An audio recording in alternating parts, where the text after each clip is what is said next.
One, two, 1, 2, 3.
They're following me around.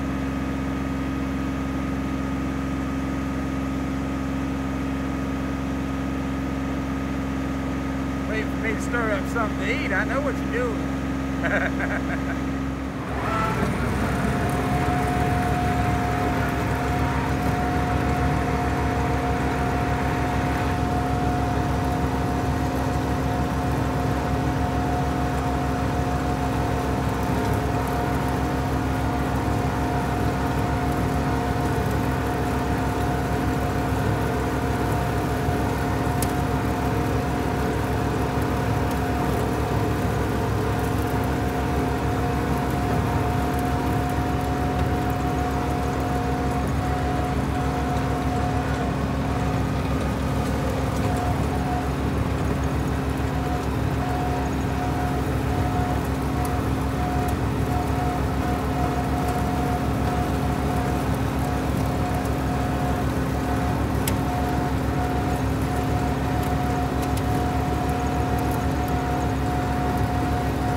I tell you, that bush hogging was due for a long time. I just have not had a chance in the past month or so to really do a whole lot. What that hawk was doing, that hawk was staying up there. I done found out that whenever there's a bush hog going on, I found this out before. Hawks will start following you because when you start that bush hogging, it runs the rats out from that undergrowth. And that's what they're sitting there watching for. I've had them follow me all over the field. I cut this field one time in front of my house, and let's see, it's probably about 3.5, 4 acres right here. I cut this field in front of the house, and it had gotten tall. It got way too tall. And there was a hawk on every light pole that was surrounding it. Like 3 light poles, there was a hawk on every one of them, sitting there watching. They'd make a dive bomb down, get them a mouse or a rat or something like that, and then they'd go back up there and wait some more. There's a big contest between the hawks and the cats. They wouldn't mess with the cats, and the cats wouldn't mess with the hawks, but they were fighting for the rats. So I haven't been to any of my trail cameras in at least 3 weeks. So I had to do something. I had to come down here and check them out. And I knew that they all needed bush hogging, cleaning up around there. So that's what I've been doing all day, is bush hogging. So we'll get down here. First stop is the field here with the peas in it. We'll see.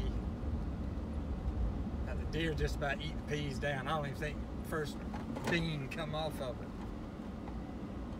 The deer have kept them eat down pretty good. So I should have probably spread them instead of drilled them. But there's still some growing, and they work on them pretty good. Yeah, I can tell. All right, let's get this one fed up. Okay, this is the spot that I call the plateau because it kind of sits up here on its own. It's got pine trees all around it. Of course, you got one that's always got something to prove. He's trying to grow out here in the middle of everything. But it kind of sets up. If you walk out here, it just kind of drops off there, drops off there, drops off here. It's just a nice little plateau right here, and I've got real good response from up here too. I mean, I've seen a lot of deer and not much else. This would be a good place to have a stand at. Of course, I think there is a stand. Hold on, let's see.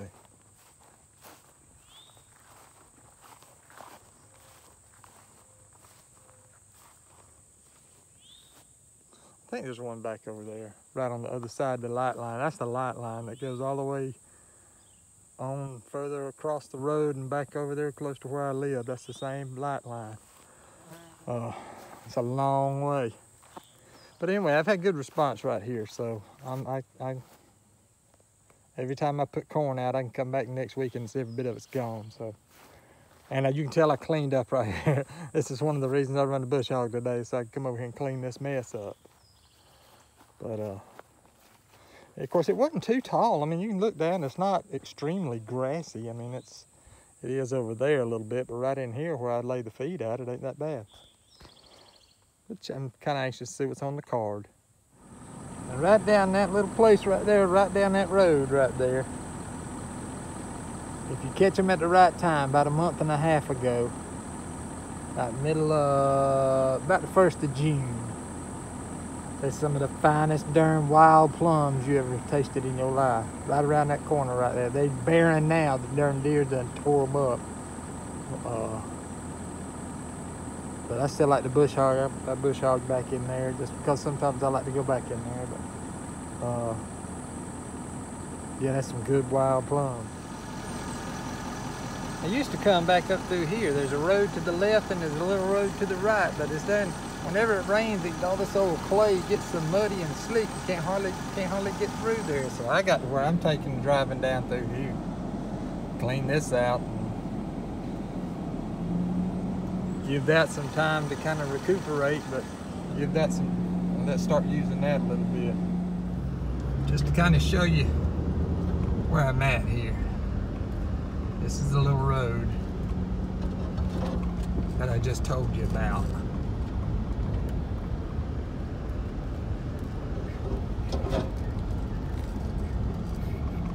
Yeah, there's a tree stand or shooting house right there.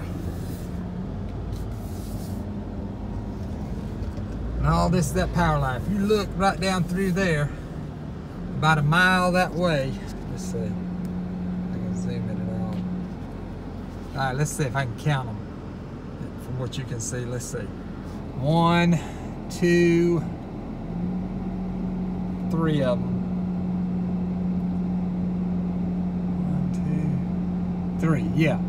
And then it crosses the road after you get to 3. And that's my land. That's where that little yellow feeder is at.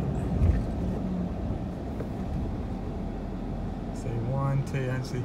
Yeah, 1, 2, and 3. And that third one is right there at the road, across the road. And I don't know if you can see it. But anyway, there's a little embankment right there, and that's where that little yellow feeder is. Yeah, that little yellow trough is. And then you stay on to the right, you can barely see it, but you can kind of tell that little place where I kept mowed out to the right. You keep on going down there to stay on the right there where I got it cut out, and that's where the pea patch is, where I got those peas at. But yeah, 1, 2, yeah, that's right, 3 of them. Three of them. Then you got a little bank, and then right on this side of the bank is where that little yellow feeder is. I need to get me a drone. I've been arguing about getting a drone, arguing with myself about getting one for a long time now. But I don't know how to fly the darn thing. Of course, I ain't never gonna learn until I get one. There's the plateau that we were just at not too long ago. See how it kind of sits up here, and then kind of everything just kind of washes down. It's a good little place. There's trails all in them pine thickets out here, so that's a good place to put a camera. And like I said, that little shooting house right there when the hunters come and hunt, they can be looking over this way some.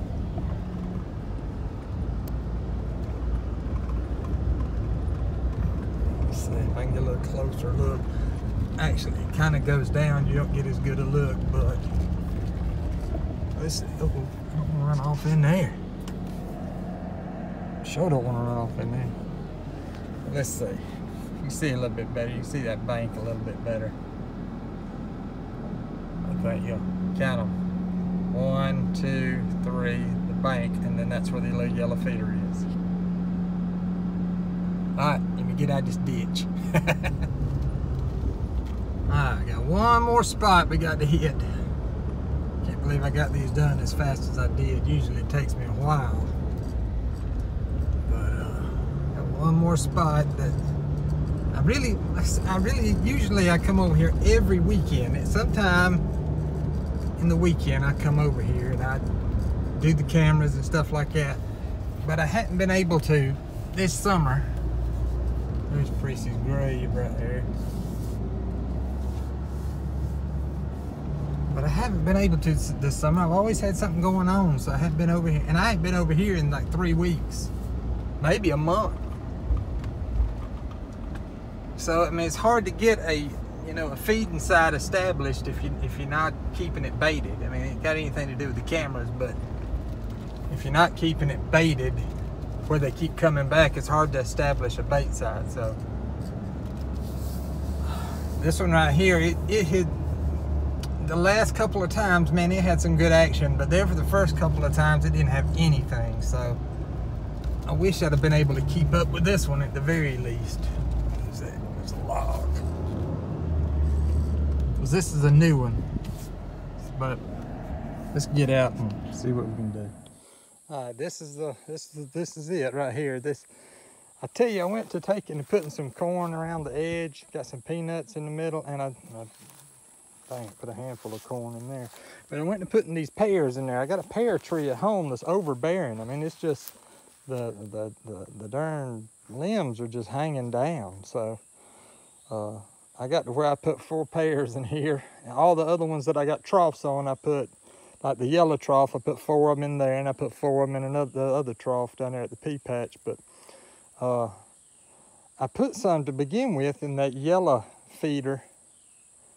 And there for the first week, they didn't mess them. They didn't touch them at all. They didn't mess with them at all.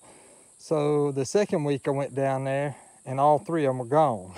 So they must have found out what they were and then started tearing into them. So I'm gonna put some pears in here just to do a little experiment, I guess. I'm fitting to spray the attractant out, what I use for attractant. So otherwise they won't even know there's any food here. But if I put that, all it is Kool-Aid powder. That's all it is. And it's got to smell. I can smell it. And if I can smell it, then obviously they can smell it too. So they know that there's some food here. So anyway, see how we go.